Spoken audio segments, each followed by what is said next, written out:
A Democratic lawmaker just blasted Donald Trump in no uncertain terms after receiving multiple death threats for opposing the president's agenda. But please, tell me again how it's Democrats that spark violence through rhetoric. I'm David Reddish. Welcome to Occupy Democrats. And once again, we're pushing up to 2 million subscribers by the end of the year. So if you have not yet subscribed to our channel, please do so now. It helps us bring you all the breaking news in American politics, and more importantly, it helps us push back against radical Republicans and their authoritarian agenda. Hit that button now. Now then, on to our story. 2025 has seen a good deal of debate over the words used by politicians to criticize their opposition, especially in light of several politically motivated acts of violence. In the wake of the murder of right-wing nut Charlie Kirk, Donald Trump and his drooling minions wasted no time in blaming Democrats for comparing Kirk or other Republicans to Nazis. Of course, these are people that transparently praise Nazi policies and politicians, so really that's just an observation of fact. On the other hand, Trump and other Republicans constantly describe Democrats as a threat from within. That's inspired numerous acts of political violence against Democrats, and more recently, other Republicans. In the deep red state of Indiana, a state senator is recovering from a bomb threat. Republican Indiana State Senator Jean Lasing says she received a pipe bomb threat over the weekend after opposing efforts to redraw the state's congressional map. Lasing has been one of several GOP lawmakers resisting pressure from Washington and from state leaders to approve mid-cycle redistricting. The Indiana state is set to reconvene on December 8 to make a final decision. Lasing posted on X, "The threat targeted her home, but authorities quickly secured the area." She defended her stance, arguing only a small share of her constituents support the proposed changes and saying the push is driven by political operatives, not Indiana voters. Oh, and Senator Lasing isn't alone. Indiana State Senator Michael Balichek has come forward about violent threats he's received for his criticism of Donald Trump. And in the meantime, another Indiana Republican received a threat after publicly opposing the redistricting. State Senator Michael Balichek says that somebody made a bomb threat at his family's home Friday. It happened hours after he announced he would vote no on a new congressional map, citing President Trump's use of a slur against people with intellectual disabilities. And if you think these stories are gross, stick around. It gets grosser than gross. But first, can we take a moment to consider how loony this is getting?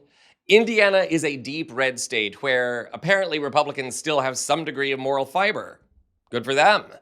But that's not good enough in Trump's America, where his diehard supporters demand fascist-like deference and lockstep unity.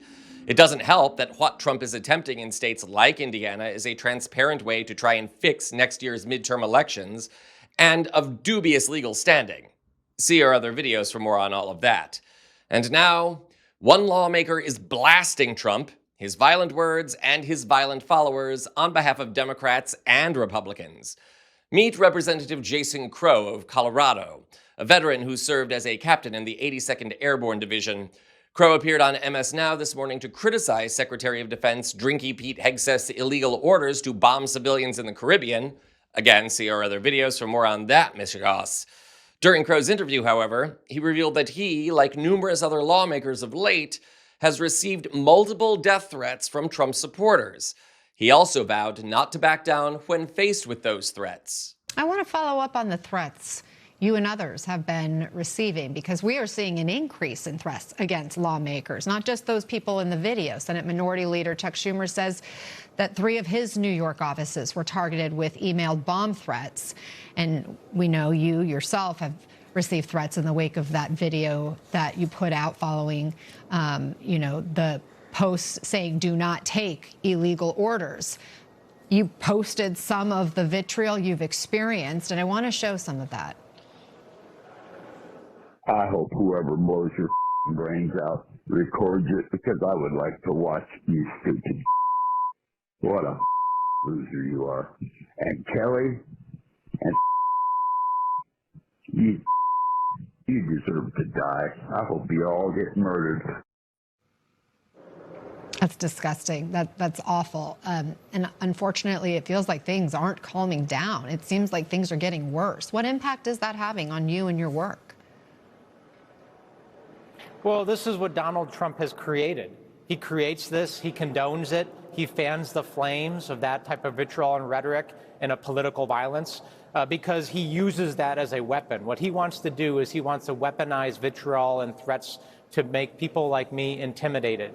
He doesn't want me enforcing the law. He doesn't want me calling him out when he violates the law. You know, to Donald Trump, the greatest sin is loyalty to the Constitution, to the rule of law, to anything other than him. Well, guess what? He's picked the wrong person.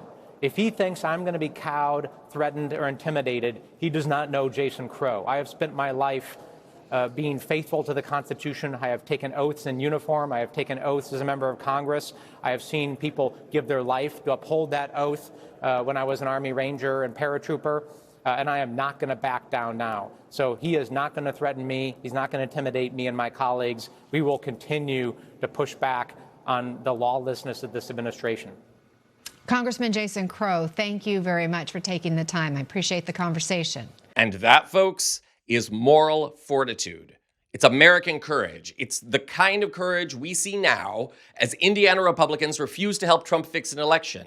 It's the kind of bravery that Democrats at all levels show in this country just by going to work every day and pushing back against Trump. And more importantly, most important of all, this is the kind of courage that Donald Trump, Pete Hegseth, and their ilk would not know if it bit them in their pimpled behinds. The mood is shifting here in the United States, and Americans, quite simply, are sick of this crap. But the good news is, contrary to what Pete Hegseth believes, Americans are born warriors. All of us. And we prove that whenever we fight for a better country. We prove that when we refuse to back down in the face of the threats of violence. The United States is about to send Trump and his clown show a message.